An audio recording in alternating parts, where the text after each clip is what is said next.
자, 오늘의 마지막 수업, 세 번째 수업으로서 여러분들 행정조직의 장체계도가 무엇이냐? 그걸 살펴보도록 합니다. 자, 여러분들 자료 보시면 거기 5페이지에 4번 행정조직의 장체계라고 되어 있죠? 자, 요걸 좀 더 컬러풀하게 만든 게 뭐냐? 오늘 별도로 보충 자료로 들어간 것 중에 여기 있을 겁니다. 여러분들 자료에 여기 보면 행정조직의 장체계도 새로 그렸죠? 이걸 역시 흑백으로 출력하면은 별볼일 없지만 칼라로 출력하면 하늘에 쌈박하게 보이도록 이렇게 만들어놨습니다. 그렇지만 이것도 칼라로다 출력해서 쓰시면 좋겠죠. 한번 요거에 대해서 살펴보자. 자, 지난 시간에 우리가 봤던 건 법의 체계도 살펴봤었고 출제 경향 두 가지 봤었죠. 그래서 출제 경향과 법의 체계로 왔는데 사실은 그게 한 시간 나눠서 봐야 될 과목이었었는데 오늘 촬영이 3시간으로 예정돼 있다 보니까 그걸 묶어서 한꺼번에 설명하다 보니까 무려 1시간 10분 정도나 걸렸어요. 그래서 인터넷 듣는 분들 1시간 10분씩 그 70분씩 떠들으면 되게 지겹죠. 힘들죠. 그래서 원래 강의는 45분 정도를 중심으로 해서 강의하는 게 맞습니다. 근데 그게 두 개를 하나로 묶어서 하다 보니까 1시간 10분 걸려서 여러분들 꽤나 힘들게 만드는 거, 그건 제가 죄송하게 생각합니다. 그래서 이번 시간은 조금 줄여서 하자. 그래서 마지막 시간이니까 부담 없이 이 행정조직의 장체계에 대해서 먼저 살펴보도록 합니다. 자, 그럼 행정조직의 장체계도는 뭘 중심으로 할까? 우리 이쪽으로 한번 넘어가서 보도록 하죠. 이쪽으로. 여기 새로 그게 여러분들 드린 자료에 요겁니다. 자, 그럼 이게 왜 중요할까? 행정조직의 장체계도를 봐야 되는 이유. 여러분들이 부동산 공법을 공부하면서 제일 먼저 정리할 것 중에 하나가 또 이겁니다. 자, 이건 왜 정리해야 될까? 아까 부동산 공법이 뭐라고 그랬죠? 바로 국민들이 갖고 있는 토지나 건축물 같은 부동산에 대해서 자기 거라고 지멋대로 하지 못하도록 규제하는 이런 내용을 다루고 있다 그랬죠. 그때 누가 규제한다겠습니까? 국가 또는 지방자치단체 합해서 뭐라 부른다? 그걸 행정청이라 합니다. 바로 국가나 지방자치단체인 행정청이 국민들 보고 이렇게 하라 저렇게 하라 규제한다고 그랬잖아요. 그러다 보니까 그중에 이 수많은 행정청 중에서 누가 뭐라고 하는지 그걸 제대로 구분하지 못하면 이 사람이 저 사람이고 저 사람이 이 사람이고 결국 뭐와 똑같은지 아십니까? 자, 오늘 사실 밖에 비가 오고 있거든요. 그럼 이런 비가 오는 날은 저녁에 뭐합니까? 물론 파전에다 막걸리 한 잔 마시면 좋겠죠. 그렇다고 뭐 저 술은 좋아하지 않습니다. 그러나 어쨌든 그런 날이죠. 그럼 저녁도 뭐 하자는 얘기야? 구수한 된장국이라도 끓여서 먹자. 그래서 된장국을 끓이러 갑니다. 된장국을 끓이려면 뭘 풀어야 됩니까? 된장을 풀어야 됩니다. 근데 그 된장국에다 그 된장하고 비슷해 생긴 거 있잖아. 뭐가 비슷하죠? 덩, 이랬죠. 똥. 그럼 뭐 똥을 갖다 된장식으로 풀어서 저녁상을 올리면 된다 안 된다? 안 되죠. 뒤집어지는 거죠. 바로 여러분들이 똥하고 된장을 구분하지 못하면 이건지 저건지 구분하면 심각한 문제가 발생하듯이 여기서도 행정조직의 장중에서 이잔지를 이걸 구분할 줄 알아야 아 이자가 뭐라고 하는 거구나 저자가 뭐라고 하는 거나 이 주체를 파악을 해야 이게 공법을 제대로 이해하는 거지 그걸 제대로 이해하지 못하고 그냥 법에 뭐라 했을까 시도사 그러니까 그런 시도사 시장수상 이렇게 애워서는 안 된다는 겁니다. 구체적으로 누가 뭐라고 하는지 이걸 구분할 줄 알아야 되는 거. 그래서 행정조직 장치계도가 중요한 이유가 공법에서 누가 뭐라고 하는지 그 주체를 정확하게 공부를 하지 못하면 똥이 된장이고 된장이 똥이 되는 아주 심각한 문제가 발생한다. 그래서 이 체계도를 여러분들이 기억하자 이 소리입니다.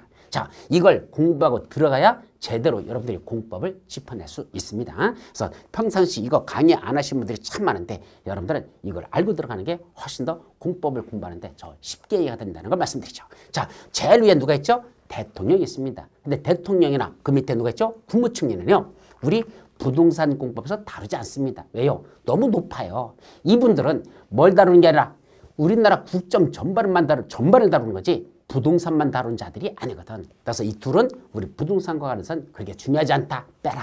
그럼 누구부터 시작한다? 요거 행정기관의 장이 있고 또 누가 있다? 중앙행정기관의 장. 이런 구분이 있게 되죠. 이때 우리 법조문을 읽다 보면 우리 책에 국토위계 및 이경영 여러분들 맨 앞부터 나와요. 거기 행정기관의 장과 협의해야 된다 또는 중앙행정기관의 장과 협의해야 된다라는 말이 나옵니다. 이때 행정기관의 장과 중앙행정기관의 장이 같다 다르다? 다르다는 거 그게 비슷해 보이지만 다르다는 거 그거부터 구분하라는 얘기입니다. 이때 행정기관의 장은 누구누구 있다? 중앙행정기관의 장과 지방행정기관의 장으로 일단 구분하자. 이때 중앙행정기관의 장에는 누가 나겠을까? 바로 장관들입니다.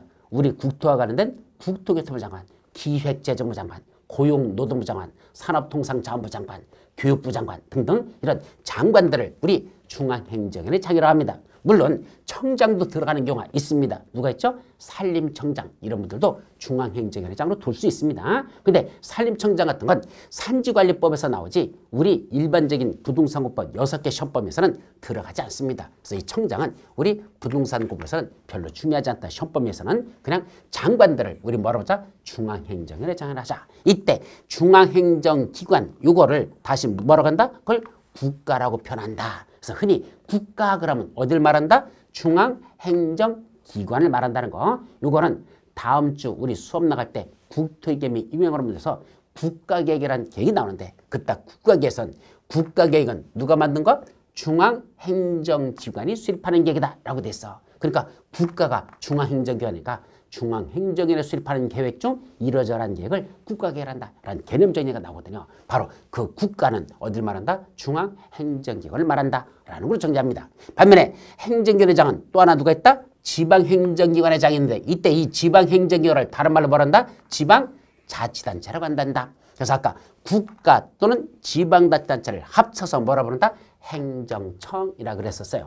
바로 이 국가하고 지방자치단체 일단 이렇게 나오자. 그래서 국가는 중앙행정위를 말하고 지방자치는 지방행정위를 말한다. 근데 엄밀히 우리 지방조직법을 보면 꼭 같은 건 아니야. 근데 일반적으로는 그렇다. 이렇게 여러분들이 공부하는 데는 시험 공부하는 데는 그냥 같은 거로 봐도 전혀 문제되지 않습니다. 이게 무슨 석사학위나 박사학위를 뜰 때는 이걸 구분하지만 우리는 그런 거 구분하지 않는다. 그럼 문제는 뭐죠? 지방자치단체가 뭐냐? 요 개념 정리. 자, 우리 지방자치단체라고 한자로 써볼까요? 지방자치단체 이렇게 씁니다. 자, 약자는 이렇게 쓰죠. 그럼 지방자치단체라고 하는 건 여기서 중요한 게 뭐죠? 요거 자치가 뭐냐? 이 얘기입니다. 자치단체. 자치단체가 뭐죠? 말 그대로 번역하면 스스로 다스리는 단체. 이걸 자치단체라고 합니다. 그럼 어떻게 하는 게 스스로 다스리는 단체일까? 우리 스스로 다스리는 건 쉽게 말하면 나를 다스릴 자를 내 손으로 뽑아서 그 자가 누굴 다스린다? 나를 다스린다. 그걸 자치단체랍니다. 자, 예를 들어 볼까요? 우리 서울특별시. 서울특별시 시장, 우리 박원순 시장 누가 뽑았습니까? 바로 서울특별시 시민들이 선거라는 걸 통하여 투표를 했죠. 그래서 그때 누가 표를 많이 받았다? 박원순이라는 분이 표를 많이 받아서 그 사람이 뭐가 됐습니까? 서울특별시장이 현재 되어 있는 겁니다. 바로 여러분들을 다스릴 자를 여러분들의 손으로 뽑아서 그 자가 누굴 다스린다? 여러분을 다스린다. 그런 단체를 뭐란다? 그게 자치단체라 이겁니다. 결국 나를 다스릴 자를 내 손으로 뽑아서 그 자가 나를 다스리는 거 이걸 자치단체라 한다는 얘기죠. 자, 그러면 그 자가 마음에 안 들으면 뭐 하면 되죠? 다음 선거에서 바꿔버리면 돼요. 다른 자를 뽑으면 되죠. 이렇게 한다는 얘기죠. 근데 문제는 내가 선거에서 투표한 그 사람은 떨어지고 엉뚱한 사람이 붙었다는 얘기입니다. 그러면 그때는 내가 뽑은 자가 다스리는 게 아니고 다른 사람이 뽑은 자가 다스리니까 이건 자치가 아니라 타치더냐? 아닙니다. 그것도 자치라고 합니다. 왜요? 이 민주주의 국가에서는 무슨 원칙이 적용되죠? 다수결 원칙이라는 게 있잖아요. 들어보셨죠? 따라서 다수결 원칙은 많은 사람들이 저 사람이 되기를 원해서 그걸 뽑았다면 설령 내가 뽑은 자가 떨어졌다 하더라도 나는 승복해야 됩니다. 결국 새로 당선된 사람, 내가 원하지 않은 사람이 됐더라도 결국은 누가 뽑은 거다? 내가 뽑은 것으로 보고 그 사람이 나를 다스리는 걸 나는 인정해야 된다는 얘기입니다. 그래서 그것도 뭐라 본다? 자치라는 개념을 모른다. 그래서 자치단체라는 건 결국 주민들의 선거에서 당선된 자가 바로 그 주민들을 다스리는 조직 이런 걸 자치단체라고 하죠. 그때 지방자치단체는 바로 지방에서 그렇게 스스로 뽑은 자들이 여러분들을 다스리게 하는 그런 제도를 지방자치단체라 표현한다. 그럼 이런 지방자치단체는 뭐뭐 있을까? 둘로 나눠집니다. 다시 광역자치단체장과 기초자치단체장으로 나눠진다. 이때 광역이라는 건 좀 더 넓은 지역을 다스리는 자치단체장이고 기초자치단체장은 그 광역자치단체 속에 다시 하나하나 구성되어 있는 그런 자치단체를 기초자치단체라고 합니다. 자, 그럼 광역자치단체장은 누구 있을까? 제일 위에 누가 있을까? 자, 첫째, 서울특별시장. 현재 우리나라 특별시장은 딱 한 명만 있습니다. 누구죠? 서울특별시장. 두 번째는 누가 있죠? 광역시장들. 자, 우리나라 광역시는 몇 개가 있을까요? 광역시 6개가 있습니다. 어디 있죠? 첫째, 인천. 두 번째, 내려가면서 보세요. 중간에 대전. 그 밑에 대구, 밑에 부산, 옆으로 돌아서 울산, 다시 돌아서 광주. 어디? 인천, 대전, 대구, 부산, 울산, 광주 해서 몇 군데 6개를 우리 광역시를 하자. 자, 세 번째는 뭐죠? 세종특별자치시라는 게 있습니다. 세종시 이렇게 표현하는데 사실은 정확한 명칭은 세종특별자치시라고 표현합니다. 그래서 세종특별자치시 현재 하나만 있다. 자, 네 번째 뭐였죠? 도가 있습니다. 그때 도지사들이 있는 도가 있죠. 우리나라 도는 몇 개가 있다?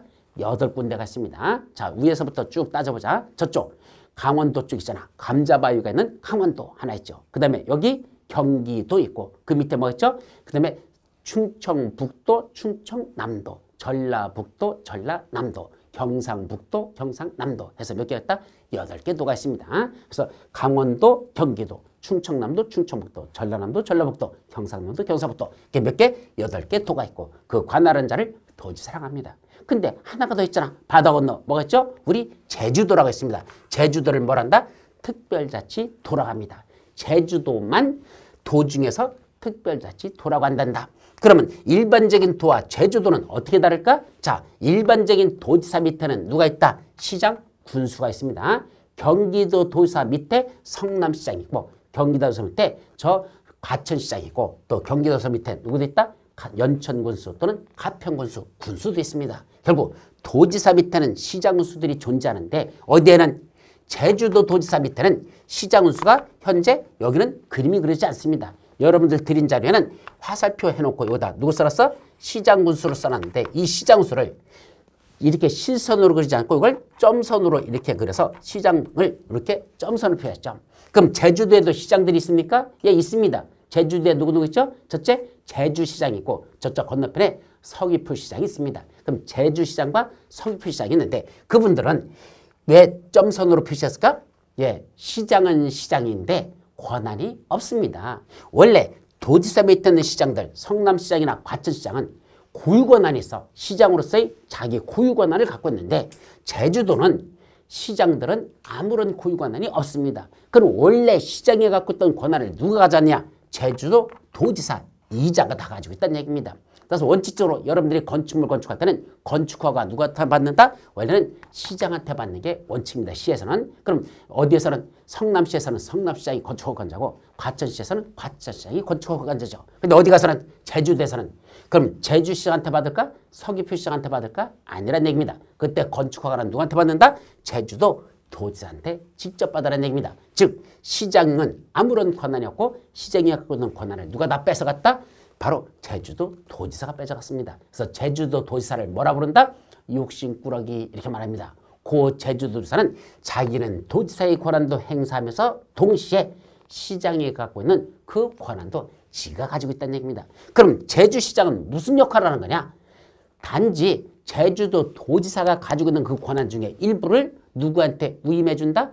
우리 제주시장이나 서귀포시장한테 위임을 해줍니다. 그래서 제주시장에서는 고유권한이 아닌 위임받은 도지사로부터 위임받은 권한만 행사하는 자, 그 자를 누구라 부른다? 제주시장이나 서귀포시장이라 이렇게 말합니다. 그래서 엄격히 말하면 좀 거지새끼 얻어먹는 기분이 들겠죠. 그래서 원래 고유권은 없고 윗사람이 갖고 있는 도지사 갖고 있는 권한만 그냥 위임해주면 위임받은 것만 행사할 수 있는 이런 권한밖에 없는 게 제주시장의 특성이라는 거. 그래서 우리 그림상으로는 이 시장은 존재하지 않는 거라고 봅니다. 고유권한이 없기 때문에 아예 없는 거로 취급하는 거. 이게 제주시장의 성격이라는 거. 그래서 여기는 아예 표시를 하지 않았습니다. 자, 그래서 광역자치단체에는 누구누구 있다? 특별시장 1명, 광역시장 6명, 특별자치장 세종시장 1명, 도지사 8명, 특별자치도사 1명 합쳐서 이 사람들을 뭐라 본다? 우리 지금부터 시도지사를 하자. 그래서 시도지사 속에는 몇 명이 들어있다? 5명이 들었습니다. 첫째, 시장자 들어간 들 3명. 누구누구 있죠? 특별시장, 광역시장, 특별자치시장. 시정자 들어가는 3명하고 또 하나 도지사자 들어간 자 2명.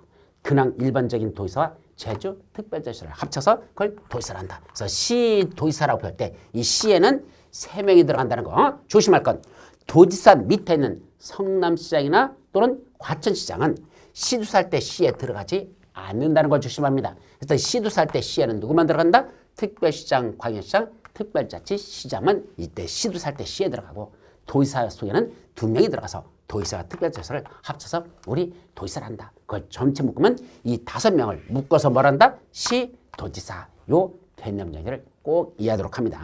자, 이제 그 밑으로 내려가 보자. 광역자치단체 속에 뭐 들어있다? 기초단체자가 들어있다는 얘기입니다. 자, 서울특별시장 밑에는 누가 있을까? 25개 구가 있습니다. 그 안에 누가 있다? 구청장들이 있습니다. 결국 서울특별시장 밑에는 25개 구청장들이 있다는 거. 요게 첫 번째. 자, 그런데 문제는 인천광역시장 밑에는 누가 있을까? 구청장은 반드시 있고 군수는 있는 광역시도 있고 없는 광역시도 있습니다. 좀 전에 말한 인천광역시는 어떻게 있을까? 구청장들이 있어요. 예를 들면 계양구청장, 남동구청장 또는 부평구청장 또는 중구구청장, 남동구청장 이런 식으로 구청장이 있고 동시에 인천광역시 강화군, 인천광역시 옹진군 해가지고 강화군수와 옹진군수도 인천광역시장 밑에 있는 군수란 얘기입니다. 그럼 여기는 인천광역시는 군수들이 있다는 얘기입니다. 두 사람이 있어. 근데 대전광역시 가볼까요? 대전광역시 하면 동구, 중구, 서구, 유성구, 대덕구 그거는 구청장들만 5명 있습니다. 거기는 누구는 없다? 군수는 없다는 얘기입니다. 따라서 광역시에는 군수가 있는 지역도 없는 지역도 있다. 자, 부산광역시에 가보면 누구도 있죠? 기장군수가 있습니다. 부산광역시 기장군. 그러니까 거기는 군수도 있죠. 이와 같이 광역시에는 구청장은 반드시 두고 군수는 있는 지역도 있고 없는 지역도 있다. 이렇게 기억합니다. 자, 문제는 세종특별자치시에는 구청장이라는 게 여기 둘 수 있다고 분명히 표시가 되어 있는데 문제는 점선으로 현재 찍어놨습니다. 여러분들 자료는 이 테두리도 그냥 점선을 했죠. 이 점선이라는 얘기는 존재하지 않는다는 뜻입니다. 자, 세종특별자치시에 있는데 구청장을 둘 수는 있다고 지방자치법을 보면 구청장을 둘 수 있다고 돼 있어요. 구를 둘 수 있다라고 돼 있죠. 근데 아직 못 두고 있습니다. 안 둔 게 아니라 어떻게 보면 못 둔 거죠. 왜 못 뒀을까? 인구가 부족합니다. 현재 인구 15만 명도 채 안 됩니다. 그럼 그 특별자치시 밑에 구청장을 두려면 이 특별자치 규모가 얼마 돼야 될까? 원래 구청장을 두려면요. 인구가 50만 명이 돼야 됩니다. 그럼 인구가 50만 명 이상 되면 그때는 구를 나눠서 두 개의 구를 둘 수 있죠. 50만에다 25만 기준으로는 구를 두 개를 둘 수 있습니다. 그래서 세종특별자치시가 구를 두려면 인구가 50만 명 이상 돼야 되고 그러려면 2020년이 지나야지 된다는 게 현재 예측입니다. 그래서 2020년이 넘으면 그때 인구가 50만 명 될 거다. 그때 가서 구청장을 둡니다. 그럼 현재는 세종특별자치시에는 구청장이 있다 없다? 없다는 얘기입니다. 못 두고 있다는 얘기입니다. 그러면 원래 구청장이 행사해야 될 고유권한이 있는데 구청장이 행사할 고유권한을 지금은 누가 가지고 있을까? 바로 세종특별자치시 지가 행사합니다. 따라서 세종특별자치시장의 권한은 여기 시도지사들 모여 그러면 그때도 특별자치시장도 광역자치자니까 시도지사 모임에 참석을 해야 되겠죠.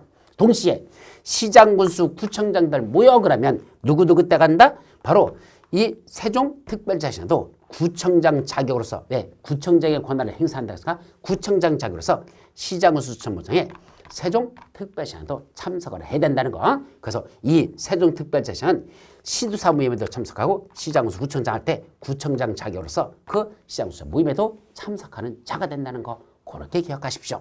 자, 좀 전에 8개 도에는 뭘 둔다? 시장과 군수를 밑에다 둘 수 있다 그랬습니다. 도지사 밑에 있는 시장, 군수를 말합니다. 이때 시장을 다시 뭐로 나눴습니까? 대도시장과 대도시가 아닌 시장으로 둘로 나눠집니다. 이때 대도시장은 누굴 대도시장이라 할까? 바로 인구가 50만 명 이상 되는 시를 우리가 대도시라 합니다. 누구 밑에 있는 특별시나 광역시나 특별자치시에 있는 게 아니고 어디 밑에 있는 거? 도지사 밑에 있는 이 시 중에서 인구가 50만 명 이상 되는 시를 뭐라고 한다? 대도시 시장이라고 부른다는 거. 인구가 50만 명 미만이면 그건 뭐 된다? 대도시가 아닌 시장 이렇게 나눠지죠. 그럼 이때 대도시장은 다시 밑에 뭘 둘 수 있다? 구청장을 둘 수가 있습니다. 자, 아까 말한 성남시 밑에 구청장이 지금 3명 있습니다. 저기 수원시에는 구청장이 무려 4명이나 있습니다. 부천시에도 구청장이 3명 있습니다. 그런 데는 다 인구가 얼마? 50만 명 이상 되니까 거기는 구라는 걸 넣어가지고 구청장을 임명합니다. 자, 그런데 문제는 여기 특별시나 광역시 밑에 있는 이 구청장들하고 자, 서울특별시 강남구청장, 서울특별시 종로구청장하고 인천광역시 계양구청장, 인천시 남동구청장 이 구청장들하고 누구? 여기 성남시에 있는 구청장이나 또는 수원시에 있는 구청장, 팔달구청장 또는 저쪽 영통구청장 이런 구청장하고는 같은 구청장일까 다른 구청장일까 다르다는 걸 조심하시죠. 첫째 뭐가 다르다? 여기 특별시나 광역시 밑에 있는 구청장들을 무슨 구청장이란다? 자치구 구청장 이렇게 부릅니다. 왜 자치구란 말을 썼을까요? 아까 제가 자치란 말이 무슨 뜻을 했죠? 지방자치단체 때 자치라는 게 무슨 말이라 그랬어? 바로 주민들이 선거에서 뽑은 구청장이 바로 여러분들을 다스리는 그런 지역을 말한다. 그걸 자치단체를 했으니까 바로 이 구청장들을 즉 서울특별시는 강남구청장, 인천구시는 계양구청장 누가 뽑았다? 그 강남 구민들이 계양 구민들이 자기들이 선거에서 뽑은 구청장이 여러분들 다스리는 그런 구를 뭐라 부른다? 그걸 자치구라고 표현한 겁니다. 반면에 자 여기 수원시에 있는 영통구청장 그 구청장은 누가 뽑았을까? 영통구 주민들이 뽑은 구청장일까? 아닙니다. 그럼 영통구 구청장은 누가 임명한 거야? 바로 수원시장이 임명한 행정직 공무원이 구청장을 하는 겁니다. 그래서 있던 수원시에는 수원시장은 인구가 50만 명이 있으니까 대도시장이지만 거기 있는 구청장은 주민들의 선거로 뽑은 게 아니라 그건 수원시장이 임명한 행정직 공무원입니다. 주로 누구를 임명할까? 경기도에 있는 부의사관급 이상 되는 고위직 공무원이거나 아니면 자기들 수원시에 있는 국장급 이상 되는 고참 중에서 보통 구청장을 임명해서 네가 가서 구청장 하라 라고 임명합니다. 그럼 이 구청장을 우리는 실무에서는 뭐라고 한다? 그걸 행정구 구청장이랍니다. 누구 밑에 있는 특별시장 광역시에 있는 구청장은 자치구청장이라고 대도시장 밑에 있는 구청장은 행정구청장이란다. 요거는 주민들의 뽑지 않은 시장이 임명한 행정직 공무원이기 때문에 행정구청장으로 한다는 거. 그러면 우리가 위에 있는 특별시장 밑에 있는 구청장, 광역시장 밑에 있는 구청장 군수, 그 다음에 누구 밑에 있는 도지사 밑에 있는 시장군수 이 자들을 합쳐서 우리 뭐라 부른다? 이걸 시장군수 구청장이라 표현한다는 얘기입니다. 이때 구청장은 원칙적으로 누굴 말한다? 자치구청장 유자들만 여기서는 구청장이라고 부르지 대도시장 밑에 있는 구청장은 이건 원래 시장군수 구청장할 때 구청장에 포함되지 않는 게 원칙입니다. 다만 요 구청장을 이 시장군수 구청장 구청장으로 인정해 주는 경우가 있어. 다시 말하면 요 행정구 구청장도 고유 권한을 갖는 경우가 있습니다. 원래는 행정구 구청장은 고유 권한이 없어요. 대도시장이 가지고 있는 권한을 위임받아서 아까 누구랑 똑같다? 저기 제주시장과 똑같이 권한을 위임받은 구청장들로서 고유 권한이 없는 게 원칙이고 반면에 특별시나 광역시는 구청장들은 자기들이 갖고 있는 고유 권한이 있기 때문에 시장 수주할 때는 이 구청은 자치구청으로 변하죠. 다만 농지법 같은 데 가보면 여러분들이 농지를 취득할 때는 뭘 받아야 되냐? 농지 취득 자격 증명이라는 걸 발급받아서 그걸 가지고 소유권 등기할 때 그걸 첨부해야 등기소에서 등기받아주지 그렇지 않으면 농지 소유권 등기를 할 수가 없는 농지 취득 자격 증명이라는 게 있습니다. 요거 발급권자가 누구더냐? 시장, 구청장, 읍장, 면장들인데 그때 그 구청장에는 누구도 들어간다? 행정구청장 들어갑니다. 따라서 수원시 영통구에서 농지 취득 자격증을 발급하고 싶으면 그때는 수원시장한테 발급받으러 가는 게 아니고 영통구 구청장한테 발급받으러 가야 된다. 그때는 행정구청장도 구청장으로서의 고유 권한을 인정해 주는데 그런 건 극히 일부 예외적이고 원칙은 시장군수 구청장 할 때는 구청장은 자치구청장을 의미하지 행정구청은 의미하지 않는다는 거 요걸 구분하시기 바랍니다. 자 그럼 여기서 이제 왜 굳이 도지사 밑에 있는 시장을 대도시장과 대도시가 아닌 시장으로 둘을 구분했을까? 이유 우리 부동산권법에서 시장을 굳이 쪼개서 대도시장과 대도시가 아닌 시장 인구가 50만 명 이상 되는 시장, 미만의 시장으로 나눈 이유는 대도시장은 명칭만 도지사 밑에 있는 시장이지 실질적 법적 권한은 누구와 동일하다? 도지사와 동일한 권한을 부여하는 게 우리 부동산공법의 특성이라는 거. 자, 대도시장은 무슨 권한을 준다?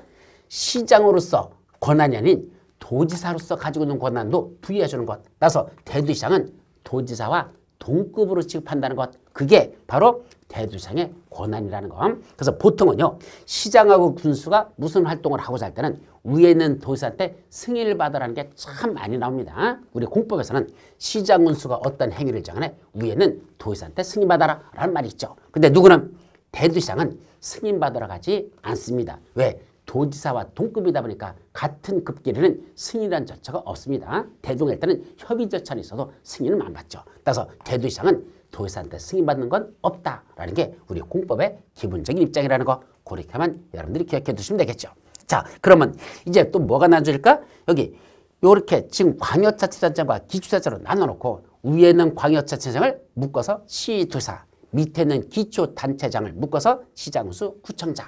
이렇게 구청장은 원칙적으로 자치구청장. 그러면 이 행정조직에 또 뭐가 있다? 위계질서가 있습니다. 그중에 최상위에 있는 걸 뭐란다? 그땐 요거 장관을 말해. 바로 국토교통장이 우리 공법에서는 가장 높은 자로 봅니다. 이걸 뭐라 보자? 앞으로 국토교통장은 최고대빵이라고 하죠. 그럼 최고대빵 밑에 누가 있다? 중간대빵 누가 있죠? 시도의사. 바로 요 5명을 우리가 시도의사라고 이 자들을 중간대빵이라 합니다. 그러면 이제 마지막 쫄따구 대빵이 있겠죠. 쫄따구 대빵이 누구다? 바로 요 기초자치장인 시장군수 구청장을 우리는 쫄따구 대빵을 하죠. 그래서 공법에서는 장관은 우리 집으로 따진다면 할아버지 위치에 있는 것이고 요 광역자치장인 시도사 이 자들이 아버지 위치에 있는 거고 그 밑에는 아들이 누구다? 시장수 구청장으로 보시면 된다. 이 계획은 이 자들은 서로 위계질서를 갖고 밑에 있는 자는 위의 말을 따라야 되는 이런 식으로 연결된다는 거 이걸 먼저 여러분들이 정리하도록 합니다. 자, 이제 마지막에 뭐 있을까? 여기 관할구의 장이란 말이 나오는데 이 개념을 또 정리하셔야 됩니다. 자, 여기 관할구의 장이라는 게 무엇일까? 이때 관할구역이 무슨 말이죠? 관할구역. 내가 거느리고 다스리는 구역이라는 뜻입니다. 내가 거느리고 다스리는 구역을 뭐라 한다? 관할구역. 자, 이건 너무 넓어도 안 되고 너무 좁아도 안 된다. 거느리고 다스리기에 적당한 면적을 가져야 된다. 이게 관할구의 특성입니다.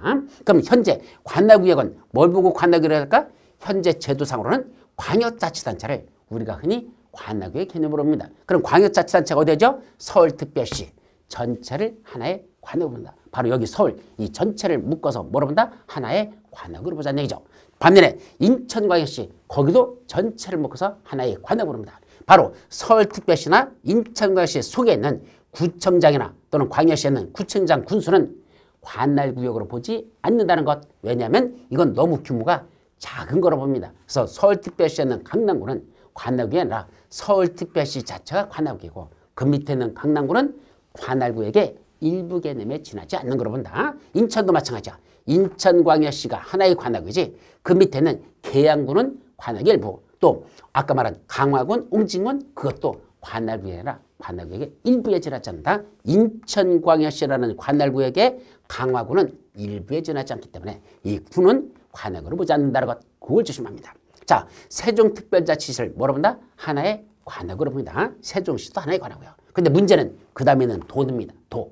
자, 우리 경기도 한번 보시죠. 경기도 관할구로 하기에는 적당하지 않습니다. 왜 경기도는 관할구에 될 수 없을까요? 이유? 좀 전에 제가 관할구역의 개념 어떻게 했죠? 너무 넓지도 않고 너무 좁지도 않고 거느리고 다스리기에 적당한 구요. 그럼 경기도는 거느리고 다스리기에 적당할까? 아닙니다. 너무 넓다는 얘기입니다.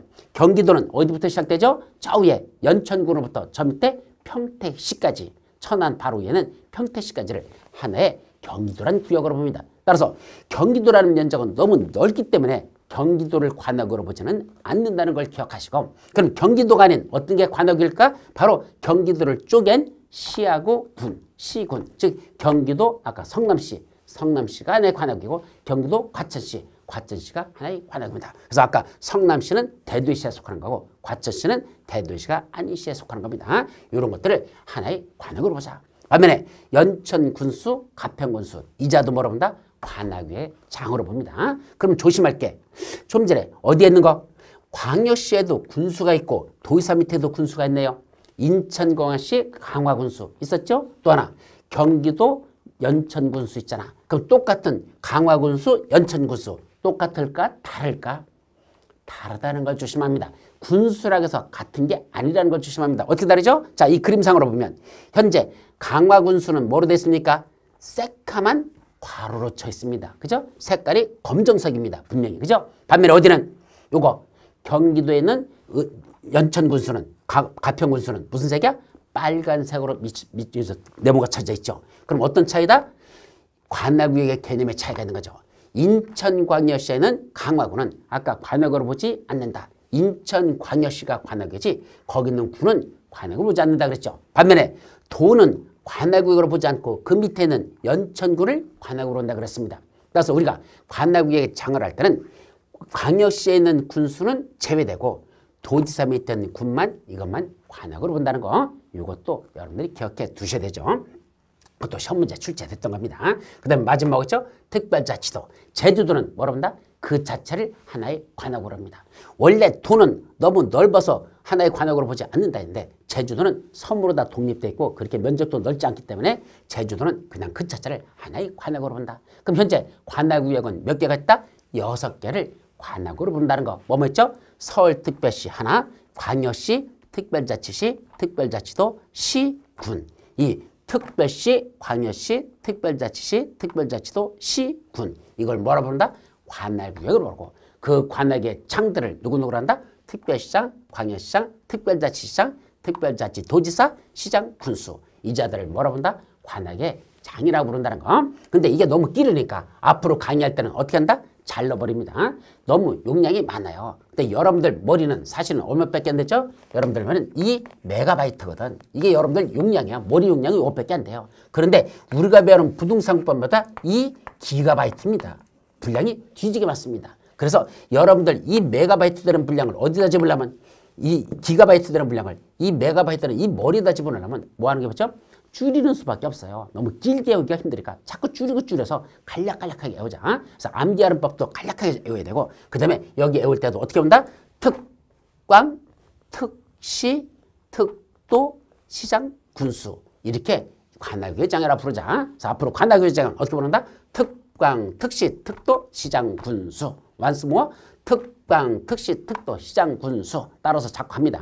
반복적으로 자꾸 발음을 하십시오. 그래야 머릿속에 쉽게 해집니다. 마지막 한 번 더. 특광, 특시, 특도, 시장, 군수. 이걸 우리 뭐라 부른다? 관할구역의 장이라 부른다는 거. 그래서 앞으로 국토위계및 이용에 관한 법률에서는 이 관할구역의 장의 역할이 상당히 많아요. 그래서 이제 여기는 크게 보니까 국토교통장관이 있고 시도사가 있고 시장수 구청장이 있다. 이렇게 나누는 방법이 있고 또 하나가 관할구역의 장으로서 특광, 특시, 특도, 시장수가 있다. 이렇게 나눠진다. 그래서 우리 법조문을 읽다 보면 이것들이 막 섞여 나와요. 이렇게 나오고 이렇게 나오고 막 나오는데 그때마다 요 그림을 여러분들이 머릿속에 놓고 이걸 정리할 줄 알아야 된다는 거. 아셨죠? 여기를 우리 말하자 행정적의 장 체계대로 하자. 그래서 이번 시간은 요거까지만 여러분들 정리합니다. 그래서 요걸 별도로 한 장 드린 거 있죠? 요걸 어디다 붙이셔야 돼?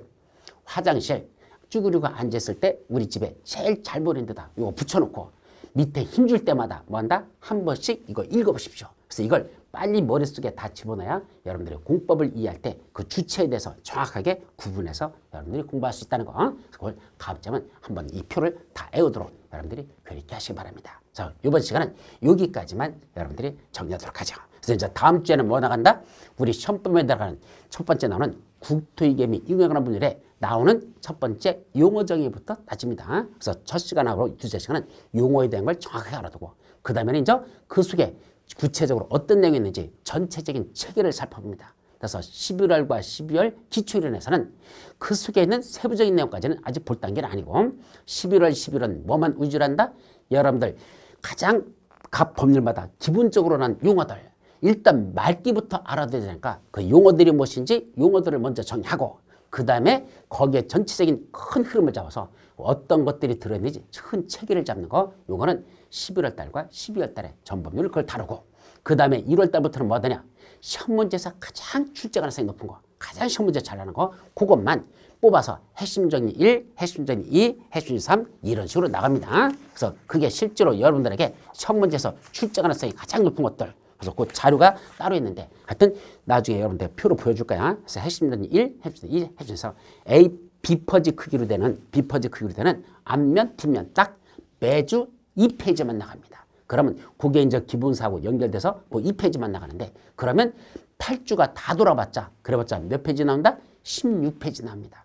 그 앞뒤장 나오는 그 핵심만 16페이지 정리하면 그게 몇 점짜리다? 그게 바로 50점짜리입니다. 그래서 1월달과 2월달은 공법 50점을 목표로 해가지고 그 핵심 정리만 딱 정리되는 그 매일 하루에 한 장씩 나가는 그래서 8장 16페이지 나가는 그 분량만 여러분들이 정리해도 공법은 50점에 도달할 수 있는 가장 핵심만 정리하는 건 곧 1, 2월달에 나가고 자 3, 4월, 5, 6월달은 조금씩 더 깊이 들어가죠. 그때부터는 그래서 80점을 목표로 하는 올라가는 건 그 다음에 나가도록 한다. 그래서 제일 중요한 강의가 사실은 1월달하고 2월달 강의입니다. 그때 핵심 정리해드린 이것만 정확하게 해도 공법 때문에 떨어진다는 말은 절대 나오지 않는다. 그걸 핵심 정리를 1, 2월달에 할 거고 지금은 용어도 못 알아들으니까 전체적인 용어 정리하고 그 다음에 그 각각의 법률의 전체적인 체계를 잡는 거. 요거는 우리 11월 10일 기초강에서 이루어지도록 합니다. 그건 다음 주부터 살펴보도록 하고 오늘은 여기서 마치도록 하죠. 자, 오늘 첫 강의 여러분들 힘들게 들으셨죠? 그래서 공법은 상당히 어려운 과목이니까 자꾸 반복적으로 들어서 빨리 익숙해지는 거 이것이 제일 중요하다는 걸 마저 말씀드리고 자, 즐거운 하루 되시기 바랍니다. 여러분들 수고하셨습니다.